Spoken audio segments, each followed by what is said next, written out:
की वैष्णवी नमः। ओम श्री काल की वैष्णवी नमः। ओम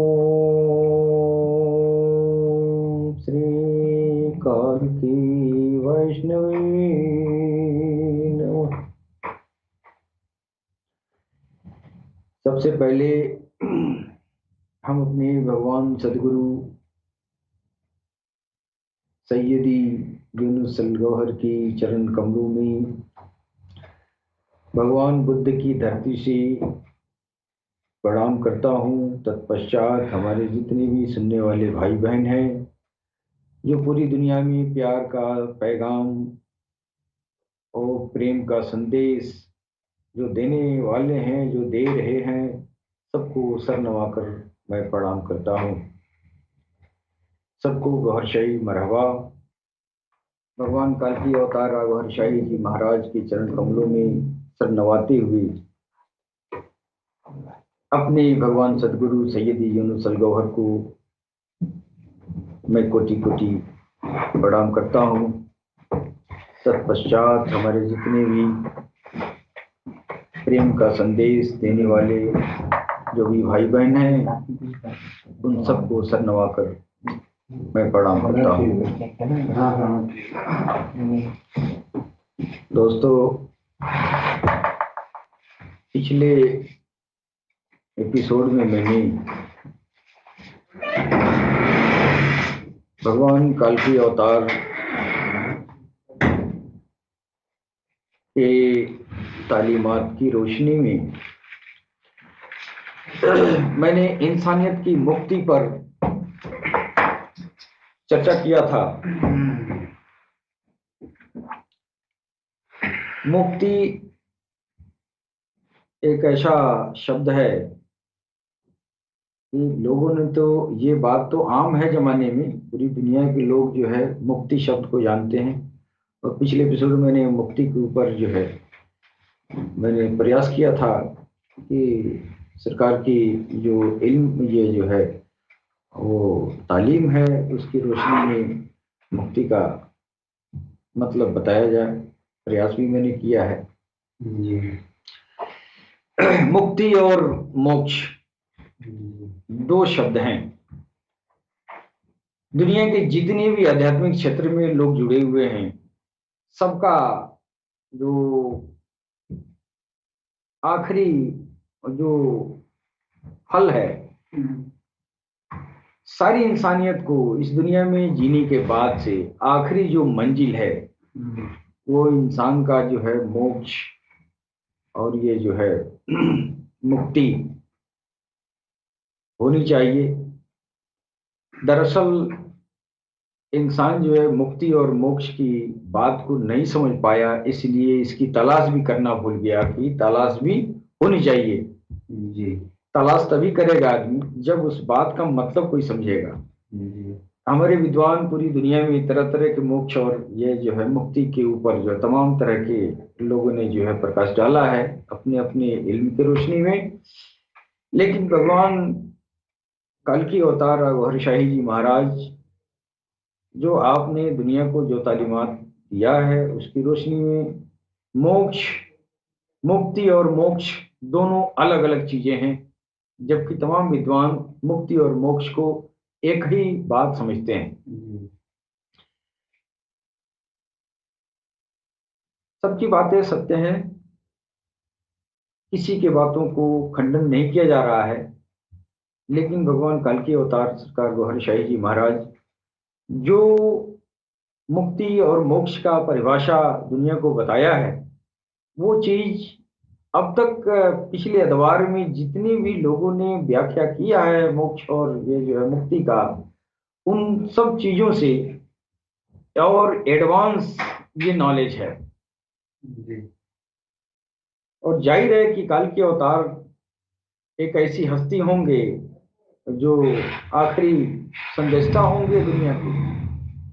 दुनिया में सारे अवतारों के सबसे लास्ट में आने वाले अंतिम संदेष्टा। जाहिर है कि जितने भी इल्म दुनिया में आए हैं वो सारे इल्म से गुजरते हुए वो अपना इल्म जो है अपना जाति इल्म दुनिया के सामने रखेंगे, और इस इल्म की रोशनी में मुक्ति और ये जो है मोक्ष की शब्दों की व्याख्या करना चाहेंगे। मैंने पिछले एपिसोड में बताया कि जो मुक्ति होता है, मुक्ति इंसान के जीते जी, मुक्ति और मोक्ष दोनों चीजें जो है इंसान के जीते जी हो जाना है। बिल्कुल, ये चीजें मरने के बाद की प्राप्ति नहीं है। मरने के बाद की प्राप्ति मर जाने के बाद से, यहाँ आप कुछ नहीं करेंगे जीवन में तो फिर मरने के बाद से क्या होगा कोई ठिकाना नहीं है। लिहाजा जो करना है आपको इसी दुनिया में कर लें, जो वारा निवारा करना है आप यही कर लें। यहाँ नहीं करेंगे तो फिर आत्मा जो है यहाँ मोक्ष के साधन नहीं जुटाएंगे, यहाँ मुक्ति के साधन नहीं जुटाएंगे, तो फिर मरने के बाद से कोई ठिकाना नहीं है। आदमी कहाँ जाएगा, कैसे जाएगा। जीवन ये बड़ी अनमोल चीज है। अनमोल इसलिए है कि हमको मुक्ति और मोक्ष तक पहुंचना है। मेरी मंजिल मुक्ति और मोक्ष है। तो मुक्ति का मतलब जो है सरकार ने जो बताया है कि मुक्ति का मतलब आपके अंदर से, अंदर की बुराइयों से मुक्त हो जाए। यानी आपके काम, क्रोध, लोभ, मोह, तमाम तरह के जो दुराचारी, अत्याचारी विचार जो आते हैं, ये सारे विचारों से मुक्ति हो जाना, इन विचारों से मुक्त हो जाना आपको मुक्ति कहलाता है। मुक्ति का मतलब कुछ और नहीं है। मुक्ति ऐसा नहीं कि आप मर गए और मरने के बाद से आप जो है कुकुर, बिलार, सियार कुछ भी बन जाए और ये जो आप मुक्ति पा लिए, है कि नहीं। या मुक्ति का मतलब ये लोग कहते हैं आप मरे तो सियार बिलार ना हो, आप जो है आप वैकुंठ चले जाएं, आपकी मुक्ति हो गई। वैकुंठ जाने का साधन तो जीते जी बनाना पड़ेगा। मर जाने के बाद से पता नहीं वैकुंठ होगा कि नहीं होगा, वहां का खिलवाड़ बहुत लंबा है। आपको साधन, वहां का साधन यही जुटाना है। तो यहाँ पे नहीं जुटाएंगे फिर आगे फेल हो जाएंगे। इसीलिए जितने भी धर्म गुरु हुए हैं सब यहाँ जो है यहाँ आध्यात्मिक ज्ञान के जरिए अपनी आत्मा को शुद्ध करते हैं, अपने मनोमस्तिष्क को शुद्ध करते हैं। ये जो है ये आध्यात्मिक के ज्ञान के जरिए जो है अपने आत्मा को पहचाना जाता है, अपने आत्माओं का अध्ययन किया जाता है, फिर उसके अनुसार जो है आपको उन आत्माओं की श्रेणियों को पार करना होता है, उन आत्माओं को जागृत करना पड़ता है। तो ये सब आध्यात्मिक इल्म के जरिए होता है। आध्यात्मिक इल्म का मतलब भी होता है कि आध्यात्म, आध्यात्म मीन्स अध्ययन, अध्ययन मीन्स पढ़ाई, और आत्म यानी आत्म से आत्मा है, यानी आत्माओं का अध्ययन करें, स्टडी ऑफ सोल। अध्यात्म का एक आसान सा अर्थ हुआ स्टडी ऑफ सोल, यानी आत्माओं का अध्ययन। सोल्स, यस, यानी प्लूरल नंबर है। सोल एक नहीं होता है, सोल जो है बहुत सारे सोल होते हैं। एक सोल इंसान के अंदर, एक सोल जो होता है वो मुख्य है, मेन सोल है, और उसके सहयोगी उसी तरह के बहुत सारे सोल्स होते हैं। इसलिए सोल नहीं है, सोल्स है, आत्माएं हैं, आत्मा नहीं आत्माएं हैं। और इंसानियत जो है आज तक जो है आत्माओं के बारे में और लोग यही समझते हैं कि आत्माओं जब कहा जाता है तो बहुत सारे इंसान की आत्माओं को कहा जाता है, ऐसा लोग समझ में आता है। लेकिन एक ही इंसान के अंदर आत्माएं होती हैं, आत्मा नहीं होता, आत्माएं होती हैं। तो इन आत्माओं के बारे में आप जानेंगे तो फिर आपको अध्यात्म ज्ञान होगा। इन आत्माओं को जब जानेंगे तो मुक्ति का मार्ग आप जान पाएंगे। मुक्ति कैसे होता है, ऐसा नहीं कि आप शिष्य बन गए किसी के और आप जो है बस मुक्त हो गए, या मर जाएंगे, मरने के बाद से आप जो है दूसरे योनि में पैदा हो गए, आपकी मुक्ति हो गई, या आप मर गए वैकुंठ में चले गए तो ये मुक्ति हो गई, स्वर्ग में चले गए मुक्ति हो गई।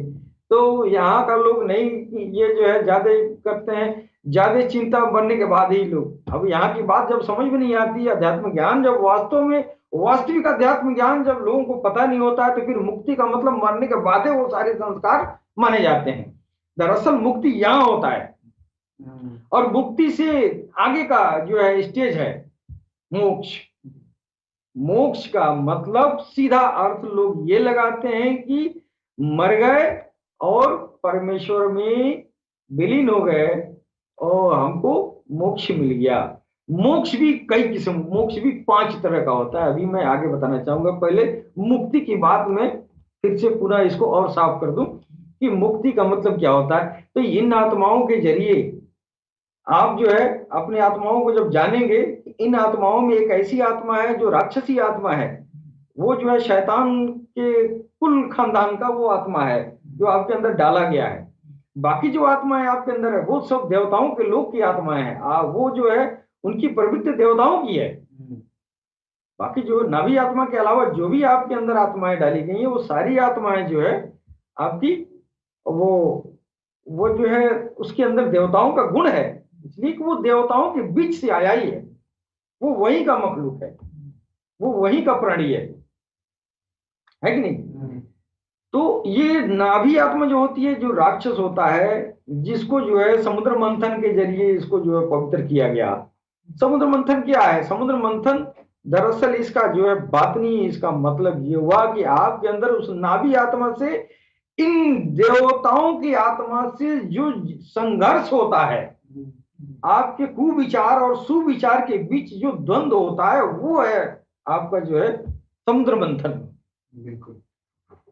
वो कहाँ होता है? वो कोई ऐसा नहीं है कि कोई समुद्र में और सांप को पकड़ के बीच में किसी खूंटी में लगा के और खींचाता नहीं हुआ और समुद्र को मथा गया। दरअसल वास्तविक ये चीज नहीं है, इसका बातनी अर्थ है। वो समुद्र मंथन इसी में होता है। और ये यहाँ पे जो है नाभि आत्मा राक्षसों का ये ग्रुप है, और ये जो है देवताओं के लोक की प्राणी भी आए हैं। 7 आसमान की 7 प्राणियां जो है आपके अंदर मौजूद हैं। और वो जो है एक दुनिया का, ये मृत्यु लोक का एक प्राणी, वो शैतान है, वो नाभि आत्मा जिसको बोलते हैं। तो वो जो है वो नाभि आत्मा और ये देवताओं के लोक से आई हुई ऊपर से जो आत्माएं आई हैं, इनके बीच जो द्वंद्व होता है, इस द्वंद्व को जो है समुद्र मंथन कहते हैं, है कि नहीं। तो वो जो है ये द्वंद्व, जब आप गुरु के पास जाएंगे तो फिर ये गुरु बताएगा कि ये द्वंद्व कैसे तुमको जीतना है, किससे लड़ाई करना है, किससे लड़ोगे तो फिर तुमको मुक्ति मिलेगा। इसी शैतान से लड़ना होता है, जो आपके मन को भटकाता है, जो आपके मन बुद्धि पर इसका आधिपत्य रहता है। और इसके आधिपत्य को खत्म करने के लिए गुरु जो है आपको मदद करता है। अगर कोई गुरु आपके जो है मन पर नियंत्रण नहीं करा सके, आपके नाभि आत्मा पर कब्जा नहीं करा सके, तो फिर वो गुरु नहीं है। किस बात का गुरु बनाते हैं? गुरु इसीलिए बनाते हैं कि आपकी जो नाभि आत्मा है, आपकी जो राक्षसी आत्मा आपके अंदर छुपा है, जिसका आधिपत्य आपके दिल पर है, आपके मनोमस्तिष्क पर है, और उसके हैंड में आप हैं, वो जिधर चाहता है उधर घुमा लेता है। उसके पास भी एक फौज है, वो भी एक ग्रुप है। ये जो है नाभि आत्मा के एक साथी, एक खन्नास है। हाँ, जो हृदय कमल और नाभि के बीच में वो बैठता है, वो हाथी के शकल का है। खुद नाभि आत्मा जो है वो जो है कुत्ते के शकल का होता है कि नहीं। और इसके अलावा जो है आपके जो भी इंद्रियां, आपके जो और भी आत्माएं अंदर जो रखी गई हैं, कल्ब है, रूह है, शीरी है, खपी है, अफवाह है, अन्ना है, तो ये 6 ऐसी आत्मा है। 5 सीने में, एक मस्तक में, एक नाभि में, नाभि वाली जो राक्षस वाली है। तो इन आत्माओं के साथ भी कुछ ये जो है दुष्ट पंछियों की भी आत्माएं सटी हुई हैं, जिसकी वजह से आपकी जो देवताओं के लोक से जो आत्माएं इसमें डाली गई हैं, इन आत्माओं में उन पक्षियों के दुष्ट प्रवृत्ति भी उसके ऊपर काबी रहता है। ये दुष्ट पंछियां भी शैतानी आत्मा के, सब उनके ग्रुप के, उसके फौज के, ये सब सिपाही हैं। यानी आपके ऊपर जो है 4 पंछी आपके सीने में है, एक राक्षस है, और भी तमाम राक्षस जो है। हमारे सदगुरु ने बताया था कि दिल के ऊपर हाथी के शकल का सूंड रहता है उनके अंदर, वो दिल के चारों तरफ चिपके रहते हैं और असंख्य रहते हैं, हजारों की शक्ल में रहते हैं। सीने में मुर्गे की भी आत्मा चिपकी हुई है, जो वासना में लिप्त रखता है इंसान को। ये सब शैतानी फौज है, ये शैतान की तरफ के सिपाही हैं, नाभि आत्मा के सिपाही हैं। हाँ, और देवताओं के लोक का जो ये जो आत्मा जो है, कल्प है, हृदय कमल है, मस्तिष्क कमल है, खफी शक्ति है, अफा शक्ति है, जिससे आदमी बोलता है, चलता है, शीरी है, सुनता है, देखता है, ये सब इंद्रियां हैं। ये इंद्रियां जो एक तरह की आत्माएं हैं, ये देवताओं के लोग की आत्मा है। इन आत्माओं से और राक्षसी आत्माओं का जो युद्ध होता है, इस पर जो विजय पा लेता है वो मुक्ति पाता है। बिल्कुल, वो मुक्ति है। मुक्ति का मतलब ये हुआ कि आप पूर्णतया राक्षसी आत्मा से आप मुक्त हो जाएं, यानी आपके ऊपर उसका आधिपत्य न रहे तो आप मुक्त हैं। अब आधिपत्य नहीं रहेंगे तो जाहिर है कि आपके अंदर इंसानियत रहेगी, आपके अंदर देवताओं के गुण आएंगे, तो आप मुक्त हो गए, तो आप तो जीते जी मुक्त हो जाएंगे। मुक्ति मरने के बाद कहां होती है? मुक्ति का मतलब ये हुआ कि आपके ऊपर जो शैतानी आधिपत्य है उसका आधिपत्य का वो हट जाना, और आप अपने मन में आपके अंदर दूषित विचार नहीं आएंगे।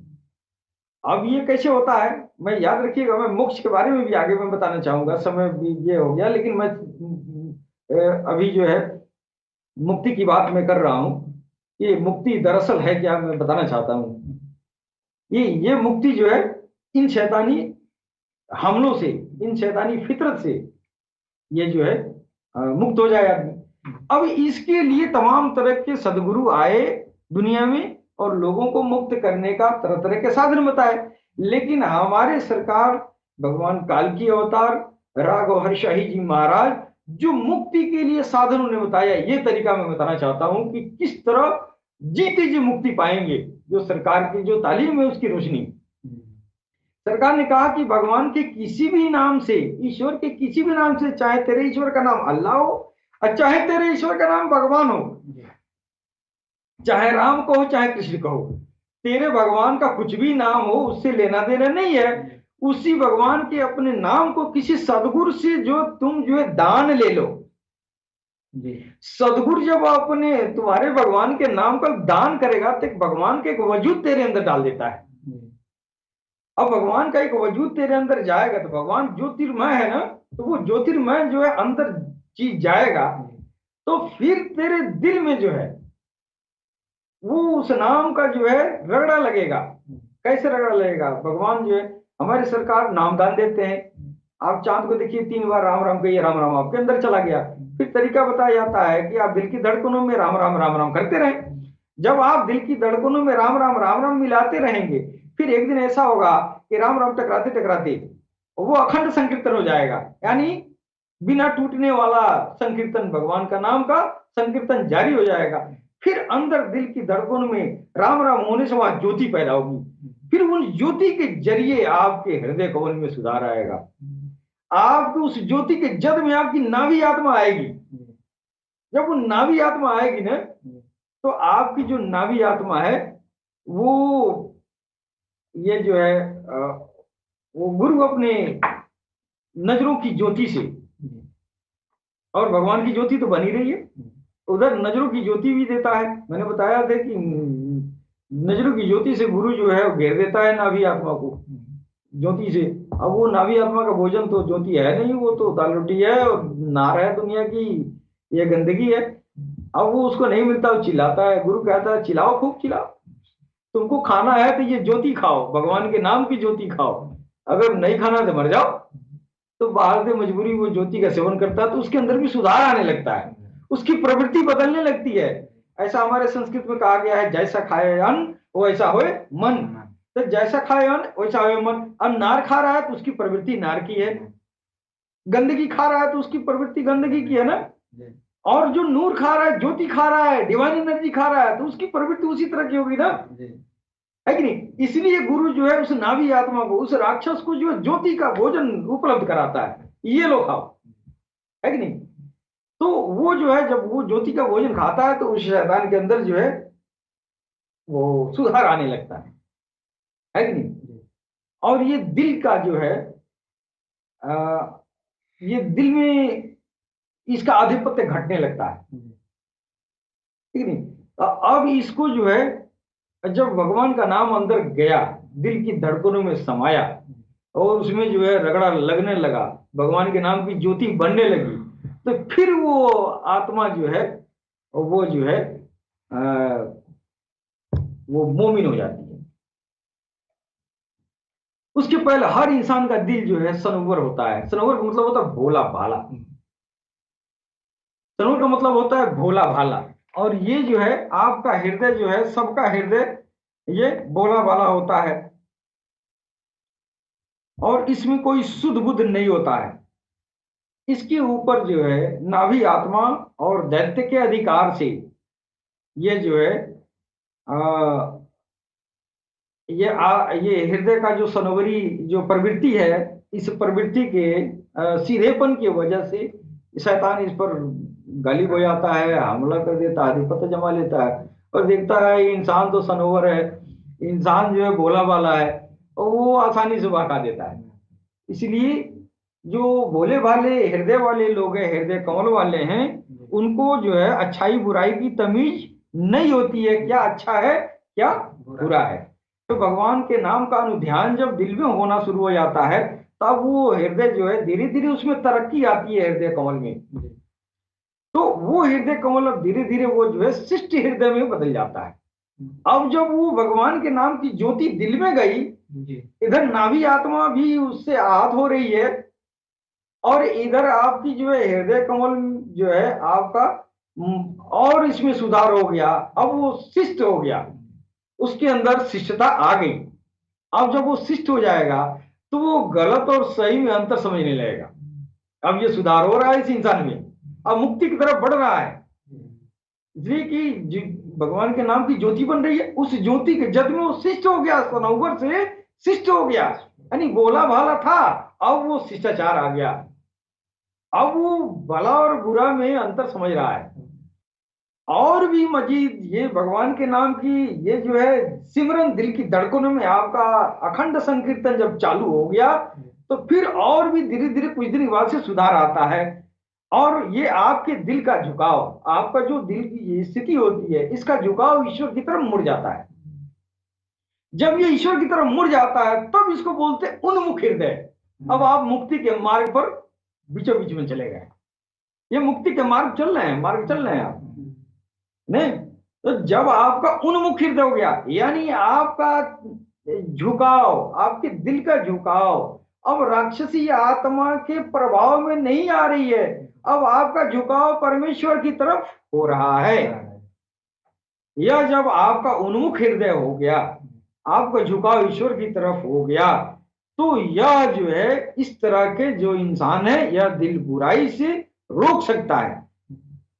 यह बुराई करने जाता है तो अपने आप को रोक लेता है, नहीं ये बुरा काम है, इसलिए अपने आप को बुराई से रोक लिया, है कि नहीं। लेकिन उचित निर्णय नहीं ले पाता है, अभी भी वो फंसा रहता है, अभी वो मुक्ति उसको नहीं हुई, इसलिए कि बुराई और भलाई तो समझ गया, और बुराई ये जो है बुराई से अपने आप को तो रोक लिया, लेकिन वह जो है उसकी वो उचित निर्णय नहीं ले पाता है, क्या सही है क्या गलत है, गुनाह नहीं करता है, लेकिन वो निर्णय नहीं ले पाता है।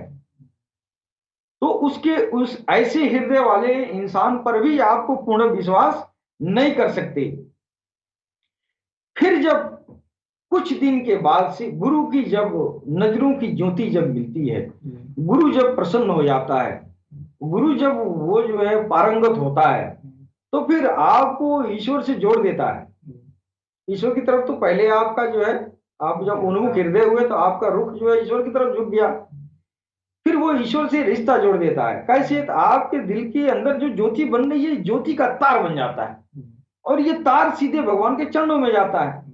जिस दिन भगवान से आप जुड़ गए, फिर आपके ऊपर भगवान की वो झलकियां पड़ने लगती हैं।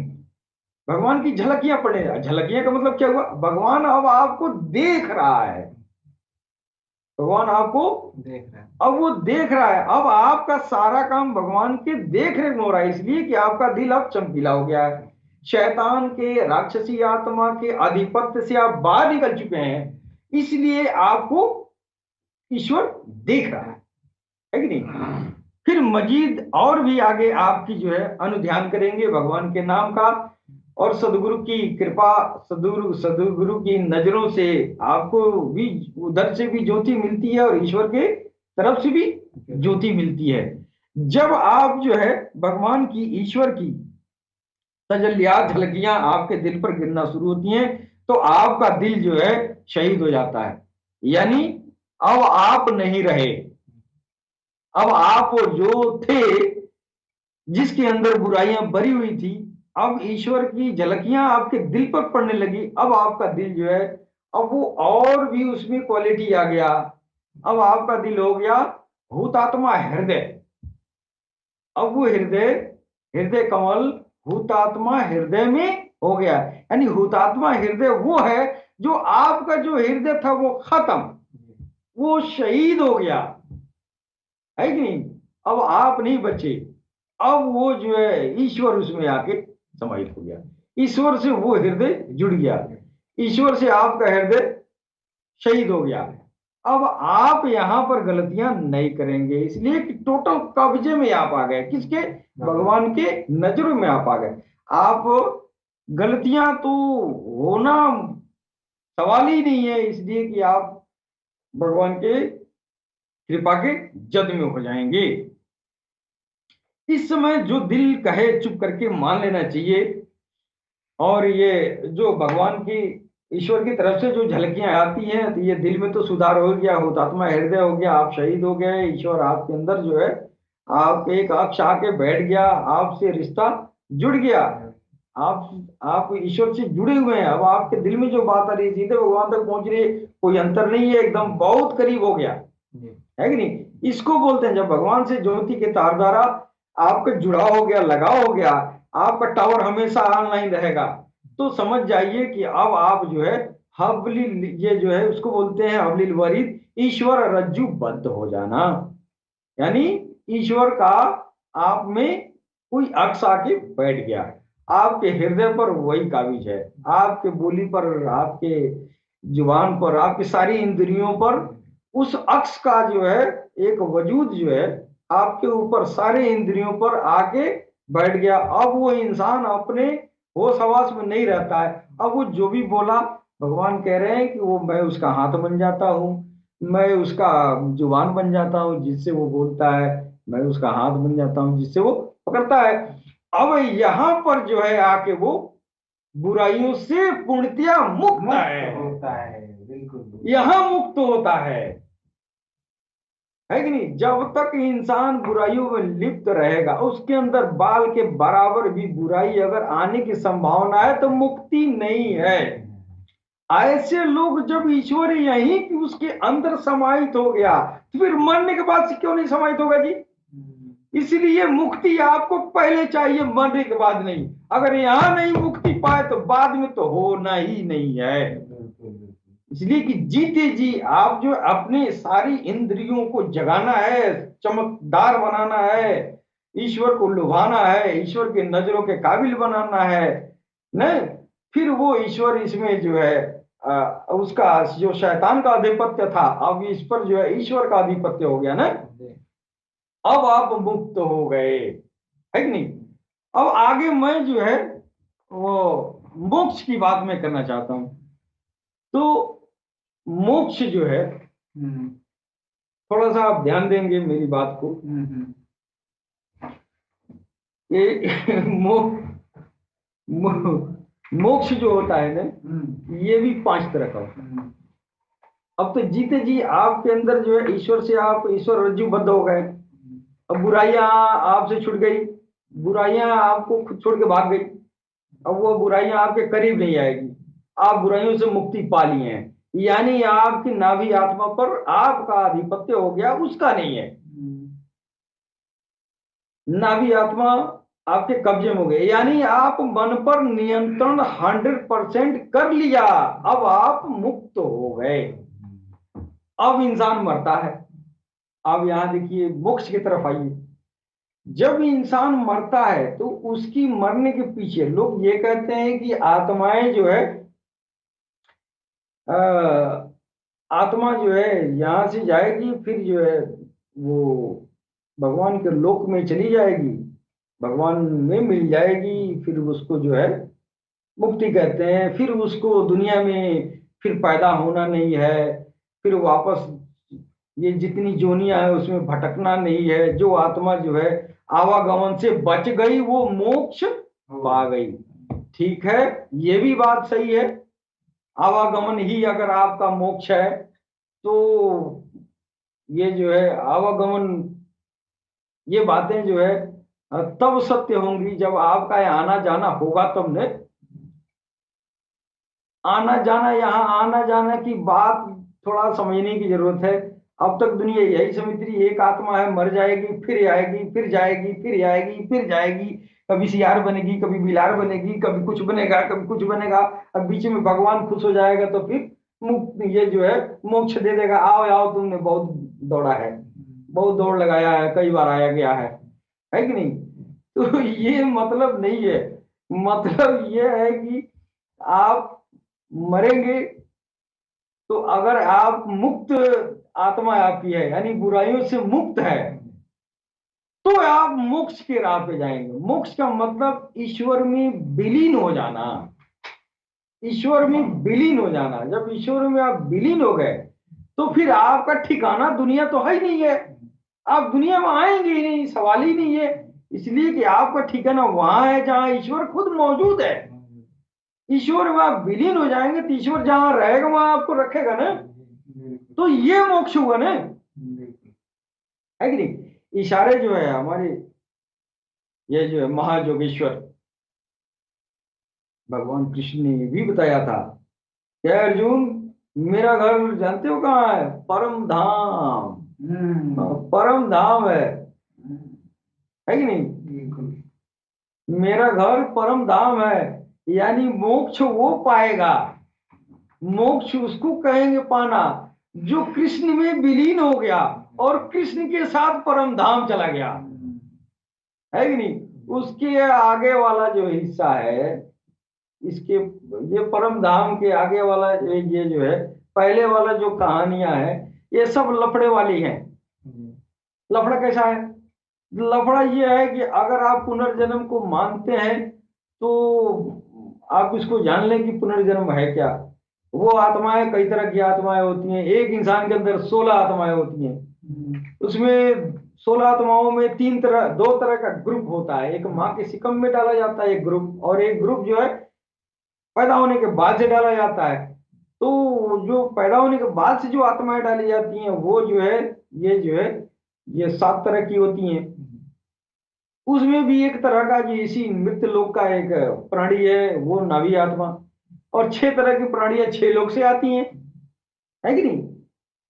तो आदमी मरता है तो ये आसमान से जो आई हुई आत्मा है, माँ के सिकम से पैदा होने के पहले, माँ के सिकम से निकलने के बाद जो आत्माएं आती हैं वो तो मरने के बाद चली जाती हैं। और माँ के सिकम में जो डाली जाती है आत्माएं, जिससे इंसान का सकल सूरत रूपरेखा ये जो है ये तय होता है या बनता है, उससे वो आत्माएं पुनर्जन्म में जाती हैं। अब पुनर्जन्म, एक तो मौत हो गया, दो आत्माओं का, दो तरह की आत्माओं का मिलना, ये जन्म हो गया। और मरना, दोनों तरह के ग्रुप की आत्माओं का अलग अलग हो जाना। तो जो आसमान से आत्माएं आई हैं, जो समाधि आत्माएं हैं, वो आत्माएं तो अपना चली जाएंगी, वो हिसाब किताब के लिए वो बुकिंग हो जाती है। हाँ। और बाकी जो ये उसकी जो मेन जो सोल होता है, उसकी वो मेन सोल आसमान से आई होती है, वो आलम अरवा से आई होती है। वो अरवा में फिर वापस जाएगी। और एक जो है, एक ऐसा वो जगह जो है रखा गया है, जो आत्माएं पुण्य आत्माएं होती है उनको अलग रखा जाता है, जो नर की आत्माएं उनको भी अलग रखा जाता है। अभी वेटिंग हॉल में है, वो इंतजार वाली आत्मा है। जो मेन आत्मा है वो तो इंतजार में चली गई। आपके जो आत्मा अंदर जो है माँ के सिकम में डाली गई, जिससे आपका जिस्म रूप रेखा ये सब चीजें बनी, ये फिर वो एक आदमी, एक इंसान मरेगा तो फिर उसकी ये जो है अर्धी आत्माएं, हाँ वो जीवात्माएं हैं, दरअसल वही जीवात्माएं हैं। तो वो 3 तरह की भी होती हैं। एक जो है पौधों वाली होती है, जो पौधों में पाई जाती है, वानस्पति का आत्मा। और ये जो है आपकी पार्श्वात्मा होती है, ये पार्श्वात्मा। और ये एक होता है पारस्तात्मा, यानी पहाड़ों में जो आत्मा पाई जाती है, ये इंसान के अंदर भी होती हैं। पशुओं की भी आत्माएं होती हैं, और वो जो है जो वनस्पतियों की भी आत्माएं होती हैं। ये आत्माएं पुनर्जन्म में आनी ही जानी है, ये हमेशा इनका काम ही है जिस्म निर्माण करना, जिस्म बनाना, जिस्म बनाना। तो पुनर्जन्म का मतलब जिस्म बनाना, जिस्म बनाना हुआ ना, ये जिस्म बनाना। एक इंसान के लिए वो आत्मा जो हिसाब किताब वाली है, जिसको ईश्वर में विलीन होना है, वो एक ही है। उसकी सहयोगी और भी समाज ये समाधि आत्माएं आती हैं, लेकिन वो एक जो आत्मा जिसको मिलन में जाना है, वो एक ही है। वो पुनः नहीं पैदा होती है, उसको एक ही मौका मिलता है कि तुम जाओ और जाके तुम जो है इस ढांचे में तुम्हारे सहयोगी इतना डाल रहे हैं, तुम इसके साथ जो है ये चमक जाना, दबक जाना, और फिर जब चमक दमक जाओगी तो फिर मेरे लायक हो जाओगी, तो हम अपने में समाहित कर लेंगे।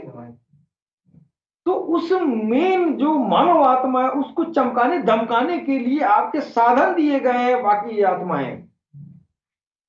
आत्माएं सब साधन हैं उस जो है मानव आत्मा को चमकाने धमकाने के लिए।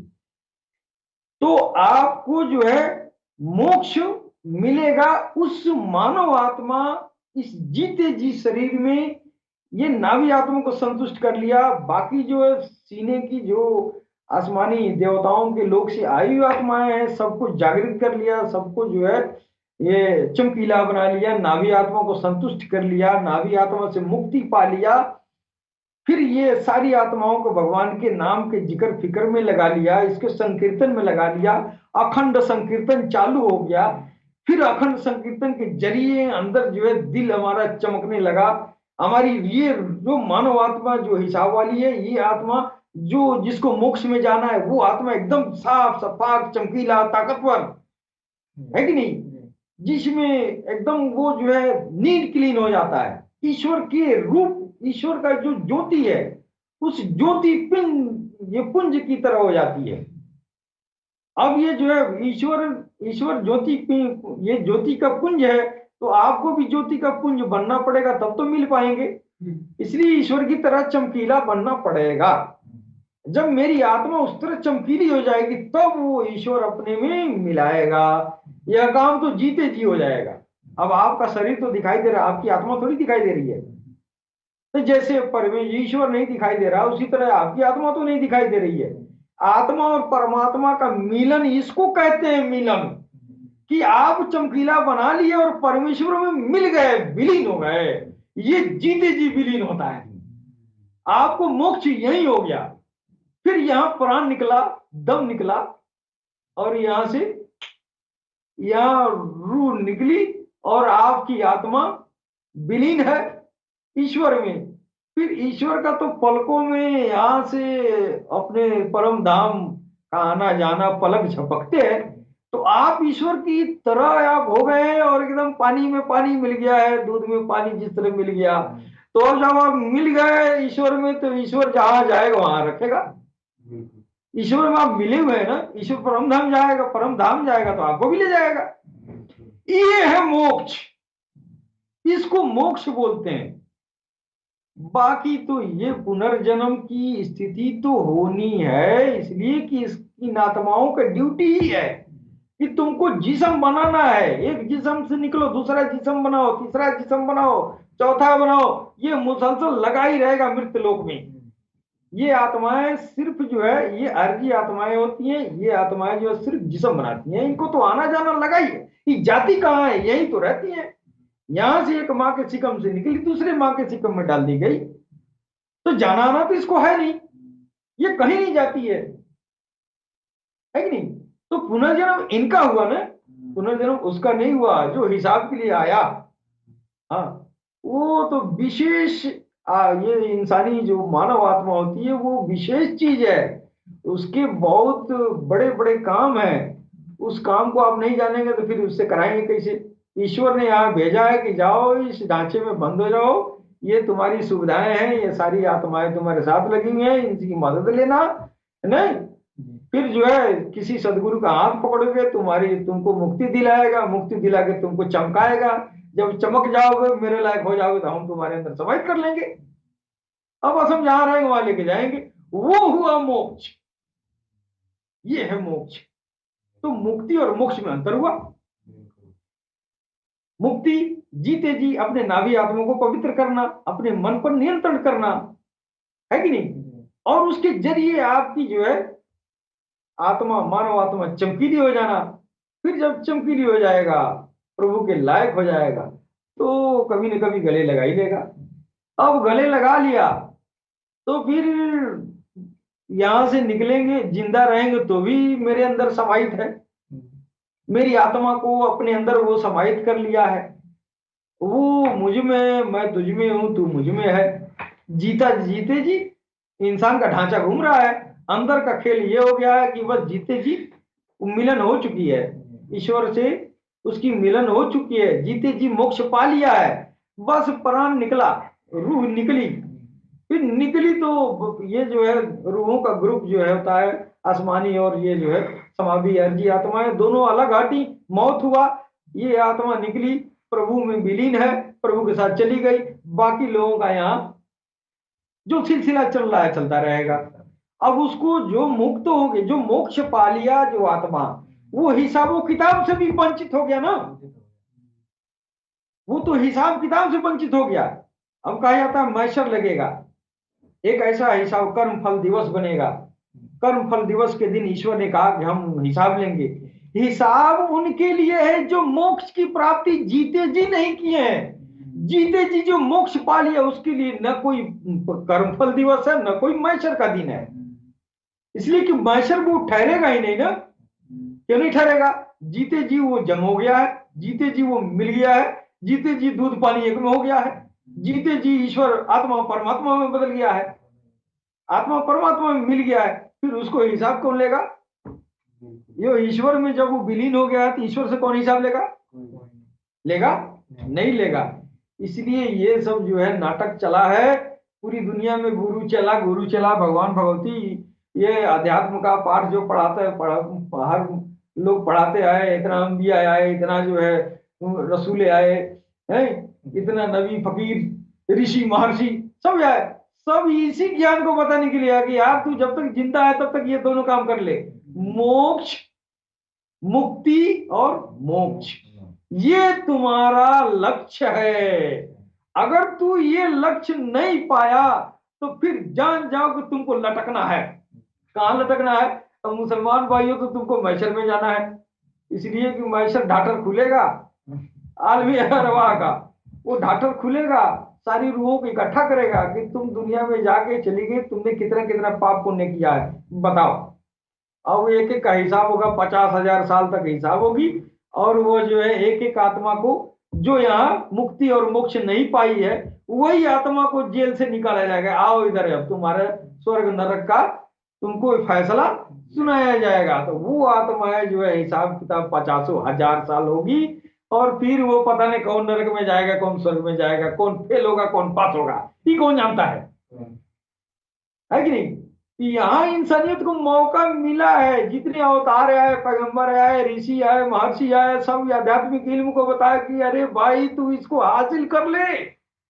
तू जितना कमाना खाना है दुनिया में रह ले, रह जाओ, घूम लो, फिर लो, खा लो, पी लो, मौज मस्ती कर लो, लेकिन तुम मुक्ति और मोक्ष की साधन बना लो। यहाँ तुम भजन नहीं करोगे, यहाँ भगवान को नहीं पहचानोगे, यहाँ तुम साधन नहीं जुटाओगे, फिर मरने के बाद तुम्हारा खेल खत्म।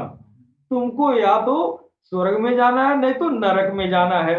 और दोनों जगह वही है। जैसे तुम मृत्यलोक में हो तो स्वर्ग और नरक भी ऐसे ही जगह है। इसी तरह का दुनिया में तुमको रहना है। फिर तुम जो है ईश्वर से तुमको न भेंट होगा, न मुलाकात होगा, न तुम जो है प्यार कर पाओगे, न तुम मोहब्बत कर पाओगे, न तुम उनसे जुड़ पाओगे। क्यों? इसलिए कि इस दुनिया में वो साधन दिया है जिस साधन के जरिए तू परम पिता परमेश्वर में विलीन हो सकते हो। लेकिन मर जाने के बाद से तुमको स्वर्ग ही मिल जाएगा, तो पीठ पड़ो रहोगे स्वर्ग में, तुमको मिलेगा क्या? कुछ मिलने जुलने वाला नहीं है कि नहीं? और मिलना क्या है? भगवान ने मिले तो और क्या होगा? खाक होगा। और क्या चाहिए? अगर हमको स्वर्ग में चले जाए और हमारे हमारे प्रभु हमारे स्वर्ग में हमको नहीं दिखाई दे, क्या फायदा है ऐसा स्वर्ग लेने से? हमको ऐसा वर्ग स्वर्ग नहीं चाहिए। और नरक की तो बातें छोड़िए, नरक में तो सब लोग जानते हैं नरक में यातना ही यातना है, तो वो भी अच्छा जगह नहीं है। जो अच्छा जगह स्वर्ग है, अगर हमको मोक्ष जीते जी नहीं मिला तो हमको वो स्वर्ग वाला मोक्ष नहीं चाहिए, है कि नहीं? तो ये स्वर्ग वाला जो मोक्ष है, ये भी एक बहुत सुहाना भ्रम है लोगों का। स्वर्ग में चले जाएंगे, स्वर्ग में चले जाएंगे, तो भाई चलिए मीठा मीठा फल खाएंगे, अंगूर का शराब पिएंगे, लेकिन भगवान तो मिलेगा नहीं, भगवान के लिए तरसते रहेंगे हैं। और जन्नतुल फिरदौस मैंने सुना है कि बहुत वो आला जगह है, बहुत बड़ी बड़ी हस्तियां वहां जाएंगी, तो वहां भी एक झलक देखेगा भगवान को, फिर बेहोश हो जाएगा 70,000 साल। 70,000 वर्ष बेहोश रहेगा तो फिर जाने से क्या फायदा है कि हम जाए और बेहोश हो जाए, वहां भी मेरा मालिक न मिले, क्या फायदा है? ऐसा स्वर्ग हमको नहीं चाहिए, जिसको चाहिए वो जाए। लेकिन हमारे जैसा चतुर चालाक आदमी, ऐसा स्वर्ग हमको नहीं चाहिए। हमको भगवान कहेगा तुम जाओ जन्नतुल फिरदौस में चले जाओ, तुम ये चले जाओ, नईम में चले जाओ, तो ऐसे हमको नहीं चाहिए। इसलिए हम तो जान गए हैं कि वहां भगवान नहीं है, वो तो उसका जगह है। वो तो जैसे दुनिया बनाया उसी तरह स्वर्ग बनाया, वहां वो रहता नहीं है। जब वो रहता नहीं है तो हम जाके क्या करेंगे? हमको ऐसा संगतिया नहीं चाहिए, हमको ऐसा ऐशो आराम नहीं चाहिए जिस ऐशो आराम में भगवान से हमारी मिलन ना हो। ये सारा काम जो है, ये दुनिया में जो जो लोग जान गए हैं कि हाँ भगवान से मिलन कैसे होगा, तो जीते जी मिलन हो जाएगा, जीते जी आपकी आत्मा उसमें ये संविलय हो जाएगा, उसमें संलयन हो जाएगा। अरे मिल जाएगा तो फिर इधर से दम निकला, इधर आप परम धाम चले गए। परम धाम, परम धाम स्वर्ग से, और ये सारे स्वर्गों से उच्च स्थान है। जो कृष्ण ने कहा था कि मेरा घर, मेरा निवास परम धाम है, तो भाई आपका निवास परम धाम है, तो आप स्वर्ग क्यों बनाए हैं? हम लोग को भरमाने के लिए। हाँ, तो हम लोग भरमाए गए हैं।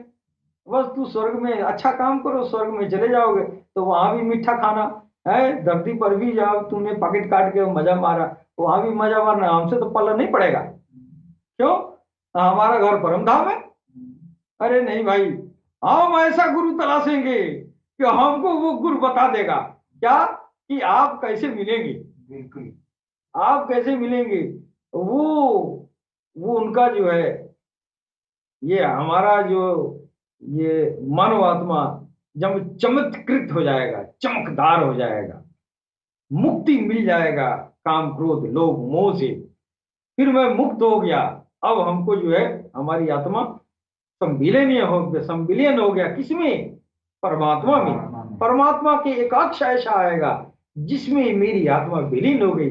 फिर इधर मरे, फिर इधर स्वर्ग के तरफ ताकना नहीं है, सीधे आपके पलकों में आना जाना है, और आना जाना रहेगा। अब इस तरह का जो मोक्ष है, मोक्ष भी 5 तरह के होते हैं। जो सर्वोत्कृष्ट मोक्ष है, वो मोक्ष जो है यही है कि ये आप भगवान में, ये जो है आप मिल गए, आपकी आत्मा जो है, आपकी मानव आत्मा वो दूध और पानी की तरह मिल गई, और आप जो है जीते जी इस तरह की स्थिति पैदा हो गई, और आप ज्यों मरेंगे त्यों जो है आप मिले है, ये जहां रहेगा तहां लेके जाएगा। इस मोक्ष को सायुज्य मोक्ष कहते हैं। सायुज्य मोक्ष, मोक्ष भी 5 तरह के मोक्ष होते हैं। हमारे 5 तरह के मोक्ष में सालोक्य है, एक सारूप्य है, सारिष्ट है, और सामीप्य है, और सायुज्य है। सायुज्य मोक्ष सबसे उत्कृष्ट मोक्ष है। सायुज्य मोक्ष में ईश्वर के एक वजूद आपके अंदर आ जाएगा, आपको, आपकी आत्मा को अपने में मिला लेगा, है कि नहीं? आपकी आत्मा मिल गई, अब वो भगवान और भक्त में कोई भेद नहीं है। यानी जब भगवान और भक्त में जब भेद नहीं है, तो फिर वो भगवान ही विचरण कर रहा है दुनिया में, वो भगवान ही विचरण कर रहा है ना। फिर वो भगवान जब ये जिस शरीर में विचरण कर रहा है, उस शरीर की दोनों पक्ष की आत्माएं हटेंगी, इसकी मौत होगी, और इसकी मानव आत्मा तो मिली हुई है ना, जम है, वो चली गई। ये सायुज्य मोक्ष सबसे दुर्लभ था। सायुज्य मोक्ष इस धरती पर सबसे दुर्लभ था, और सायुज्य मोक्ष के लिए भगवान कृष्ण ने बताया, इशारा किया था कि देखो हमारा धाम परम धाम है, लेकिन ये तरीका नहीं बताया कि उस परम धाम में कैसे ले जाएंगे तुमको, कैसे ले जाएंगे। अपना पता बताने का मतलब उनका यही था कि तुमको जो है मेरी तरह तुमको होना पड़ेगा, फिर मेरे में संविलय होगा, मेरे में मिलोगे, फिर तुमको यहां से लेके जाएंगे। आपने इशारा किया, आध्यात्मिक इल्म का इशारा ही तो है। इशारा देखिए, कुरान में भी इशारे ही हैं और गीता में भी इशारे हैं। ये इशारा मात्र है, इसको कार्य रूप, इसको जो है ये जमीनी स्तर पे जब इसको आप जो है उस पर अमल पैरा होंगे तो उसके लिए एक पारंगत गुरु की जरूरत पड़ेगी ना। वो आपको उंगली रख रख के बताएगा कि कैसे हम भगवान में जो है समाहित होंगे। भगवान में समाहित होना सिर्फ मुंह से कह देना बड़ी चीज है। ये भगवान मुंह से कह देना बड़ी चीज नहीं है, बड़ी चीज है समाहित होने के लायक तक बनना।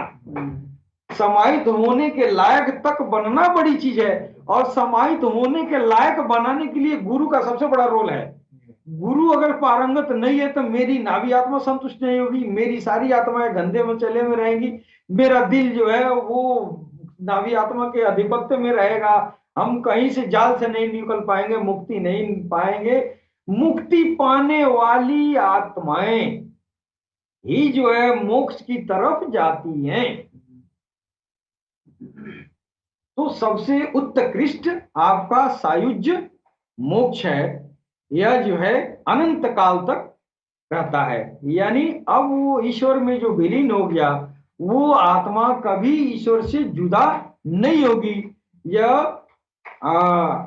अनंत काल तक होता है। यह दुर्लभ था। भगवान कृष्ण ने यदा कदा बहुत कम अपने भक्तों को उन्होंने जो है वो उसको जो उस राह पे चलाया। क्यों चलाया? इसलिए कि लोग जो है मुक्ति पाते ही नहीं थे। मुक्ति काम क्रोध लोभ मोह और ये जो है नाभि आत्मा का जो अधिपत्य, इनसे दूर निकल ही नहीं पाया, और इनसे जो दूर निकला उसको मुक्ति का साधन उन्होंने बताया था। ये रेयर केस में हुआ। पैगंबर इस्लाम के जमाने में भी मोक्ष पाने वाली आत्माएं जो है बहुत रेयर केस में हुई, इसलिए कि उस तरह का जो है बड़े पैमाने पर मुक्ति के साधन नहीं बताए गए, है कि नहीं। और उनका दौर जब बीता तो और भी कम हो गया। क्यों कम हो गया? तो ये इतना जटिल काम है कि सारे महाभारत और जो है सारे लड़ाइयों से बढ़ के ये लड़ाई है। कौन सी लड़ाई? अपने नाभि आत्मा से, अपने मन से लड़ना। गर्दन कटाना तो आसान बात है, मन का गर्दन काटना बहुत मुश्किल है। तो ये लड़ाई इतनी विचित्र है कि इंसानियत के बस की बात नहीं रहती। यदा कदा कोई ना कोई इंसानियत जो है भगवान के मिलन तक पहुंच सकता है, अपने आत्मा को चमकदार बना सकता है। लेकिन भगवान काल के अवतार राघव शाही जी महाराज के जमाने में अब इस लंबे युद्ध को इन्होंने क्या किया कि इसको आसान कर दिया।